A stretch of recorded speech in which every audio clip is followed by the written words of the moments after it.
Hi guys, this is Angie Scharf with Pack Leaders Dog Training out of Marion, Iowa, and today I'm going to show you how to convert your EZ900 into a 2-dog unit. So first, you're going to want to purchase yourself a receiver for dog 2, and then follow the instructions I'm going to give you to expand your system to a 2-dog unit. Alright, so let's go ahead first, power on the remote. Next, make sure your dial is turned all the way down. We want to make sure you're at level 0 before you get started.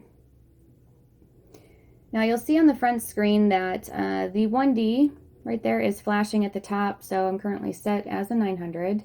Once I've expanded it to a 2-dog unit, the 2D will be flashing here at the bottom as well.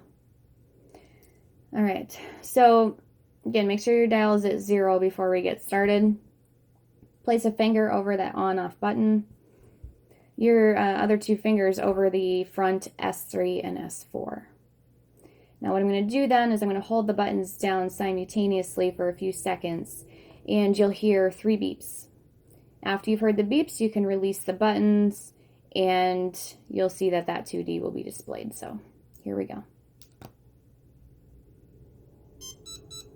There we go. There's our 2D. So we're set as a 2-dog unit. Next, we want to program our new receiver as dog 2. The original receiver that came with your remote is currently dog 1. Now, this is my demo collar, so this is still all factory settings on mine. Mine is set as both side buttons here are momentary. So dog 1 are the top 2 buttons. Dog 2 is now these bottom 2 buttons. Okay, so momentary, and the front 2 buttons are both vibrate. So you can toggle between the 2 dogs as needed during a training session. Alright, so let's go ahead and program our second receiver. Here is dog 2. Again, make sure your dial is at 0 before we get started on this part. And you've got the red dot there on the back and the red dot there on the front. So just like you would if you were powering on and off your receiver, we're going to pair them up, only we're going to hold them together for about 5 seconds. Then you're going to see this green light on the front is going to begin flashing rapidly, which means that it's in pairing mode. And just follow my instructions from there. Alright, so we're going to go ahead and pair them up. You should see that green light will start to flash green rapidly. There we go. I'm going to set that receiver down close by. And then we're going to hit the on-off button and the dog 2 button on the front simultaneously. You heard the beeps, so now our receiver is paired as dog 2. Alright, so just to test it out, make sure everything's working the way it should, I'm going to go ahead and set my level at level 10, just because that's where I usually begin to feel the stimulation. Alright, so there's our momentary button for dog 2. And we're working great. The vibrate for dog 2 is working great as well. So this is my receiver for dog 1. Just going to make sure, that's still working perfectly and as it should be. And we're good. So you would be ready at this point to start training both dogs at the same time. Now, a couple extra things I'm going to point out is you'll see that the 1D and 2D on the front screen they're flashing. That means that your level is adjustable for both dogs. I'm going to show you how to set and lock in a level for a dog.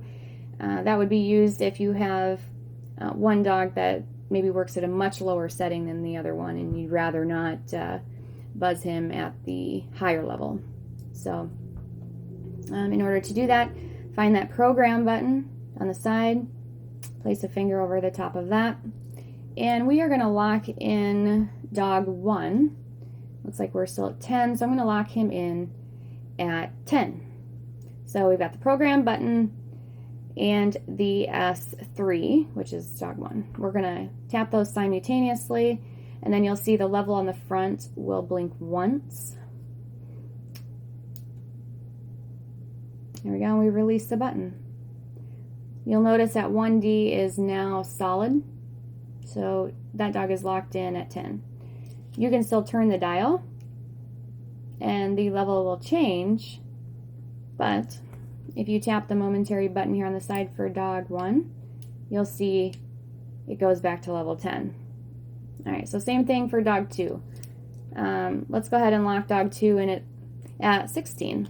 So again, find the program button, the S4, which is the dog 2, and press and hold the program and the S4 at the same time till the level blinks. Now 2D is solid as well. So they're both locked in at a setting. So I'm just going to go ahead and just adjust the dial. Let's see, we're going to find a random setting here. So 13. All right, so we got dog 1, dog 2. Tap momentary for dog 1. There it goes to 10. Dog 2 is set as well. So no matter what that front screen says, you're still locked in where you set the dogs. Now to unlock it, pretty much the same thing. We're going to press and hold down the program button, and we're going to unlock dog 1. All right, dog 1, 1D is now flashing on the front there. We're going to go ahead and unlock dog 2. All right, so they're both flashing now. Both levels are adjustable. They would both be set at 13 right now. So you still have the capabilities to use the tracking light on the collars here too.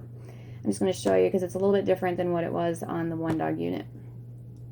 Now it doesn't matter where your dial is set for this.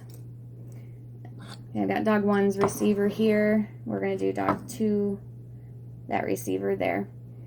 Okay, find the on-off button and the side button of whichever dog you want to turn on the light for. So we're going to do dog 1.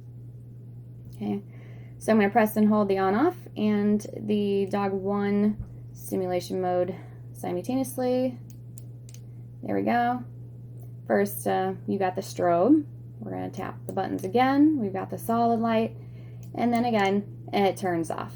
So same thing for dog 2. You'll see I just moved my thumb down to dog 2's button. So still pretty simple. If you have any questions, feel free to contact me. As a client, you have my phone number. Anyone else that has questions, my website is packleadersdogtraining.com. Thank you for watching.